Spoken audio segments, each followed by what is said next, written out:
বঙাইগাঁও জিলাৰ কংগ্ৰেছ কৰ্মীসকলৰ লগতে সামগ্ৰিকভাৱে আজি উপস্থিত থকা সাংবাদিক দাদা বন্ধুসকলক অনুৰোধ জনাম এইটো বিষয় যথেষ্ট এই বিষয়টোৰ ওপৰত আপোনালোকে দৃষ্টি নিবদ্ধ কৰা দৰকাৰ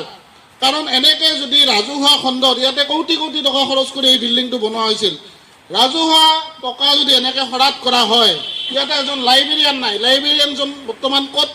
স্থলাভিষিক্ত কৰা হল সেই বিষয়ত কোনো কথা নাই ইয়াতে কোনো ষ্টাফ নাই আলমাৰীবিলাকৰ অৱস্থা বেয়া হৈ গৈছে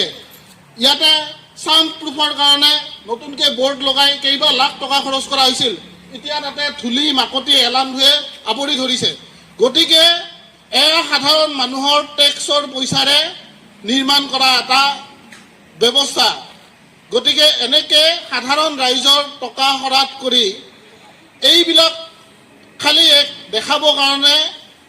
ইয়াতে যেতিয়া মুখ্যমন্ত্ৰী আহে ইয়াৰে দাঁতিৰ কাষৰীয়া ঠাইতে লাগি আছে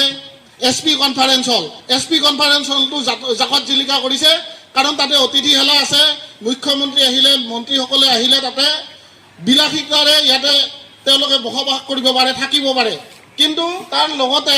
চৰকাৰীভাৱে সাধাৰণ মানুহে যোনটো বস্তু ব্যৱহাৰ কৰিব পাৰে কম খৰচত সেইটোৰ ক্ষেত্ৰত এই মাহিয়াই দৃষ্টিটো অত্যন্ত চকুত লগা কথা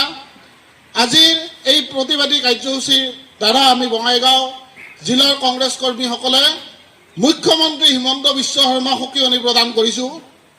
যে আপোনাৰ ব্যক্তিগত ঘৰৰ পইচাৰে এইবিলাক অনুষ্ঠান গঢ় লোৱা নাই আপোনাৰ পত্নীৰ বালিকী সত্ৰৰ সেই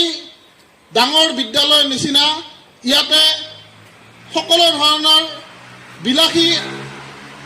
সৰঞ্জাম পাতি ইয়াতে নাথাকিব পাৰে কিন্তু খাটি খোৱা মানুহে নিজৰ সাংস্কৃতিক নিজৰ ৰীতি নীতিক প্ৰদৰ্শন কৰাৰ কাৰণে ছাত্ৰ ছাত্ৰীসকলে ইয়াতে ডিবেট কম্পিটিশ্যন পতাৰ কাৰণে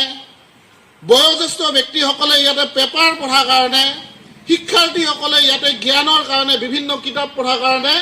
এইটো এটা আমাৰ উৎকৃষ্ট সাধন বুলি আমি সাধাৰণ জনসাধাৰণে ইয়াক নিৰূপণ কৰিছোঁ অনতি বিলম্বে ডিষ্ট্ৰিক্ট লাইব্ৰেৰী খুলিব লাগে এয়া আমাৰ প্ৰধান আৰু প্ৰথম দাবী দ্বিতীয় কথা বঙাইগাঁৱত নতুন জিলা আয়ুক্ত আহি উপস্থিত হৈছে নতুন জিলা আয়ুক্ত নাথ ডাঙৰীয়াক অনুৰোধ জনাইছোঁ ইমান দিনত আঢ়াইটা বছৰত কিয় বন্ধ হৈ থাকিল সেয়া চাবলগীয়া কথা নহয় কিন্তু আপুনি আহিছে আপুনি এইখিনি পৰিদৰ্শন কৰি অতি কম সময়ৰ ভিতৰত ৰাইজৰ বাবে উপযোগী হোৱাকৈ এইটো খুলি দিয়াৰ ব্যৱস্থা কৰিব লাগে অন্যথা ইয়াৰ পৰৱৰ্তী পৰ্যায়ত আমাৰ মহিলা কংগ্ৰেছৰ লগতে যুৱ কংগ্ৰেছ আৰু NSUৱে মিলি ইয়াতে আমি অতি কম সময়ৰ ভিতৰত যদি এমাহৰ ভিতৰত এইটো খোলা নহয় আমি ইয়াতে অনশনৰ কাৰ্যসূচী ল'বলৈ বাধ্য হ'ম বুলি আজিৰ এই প্ৰতিবাদী কাৰ্যসূচীৰ দ্বাৰা জিলা প্ৰশাসনক অনুৰোধ জনাই আজিৰ এই কাৰ্যসূচী ৰূপায়ণ কৰাৰ বাবে টাউন ব্লক কংগ্ৰেছ কমিটিক সন্মান জনাই আৰু জিলা কংগ্ৰেছৰ সমূহ নেতৃত্বক ইয়াত উপস্থিত হৈ এই জাতীয়তাবোধৰ এই চিন্তাধাৰাটোক নতুন ৰূপত আগবঢ়াই দিয়াৰ কাৰণে আটাইকে ধন্যবাদ আৰু কৃতজ্ঞতা জনাই মোৰ ক'বলৈ এইখিনি সামৰিছোঁ ধন্যবাদ।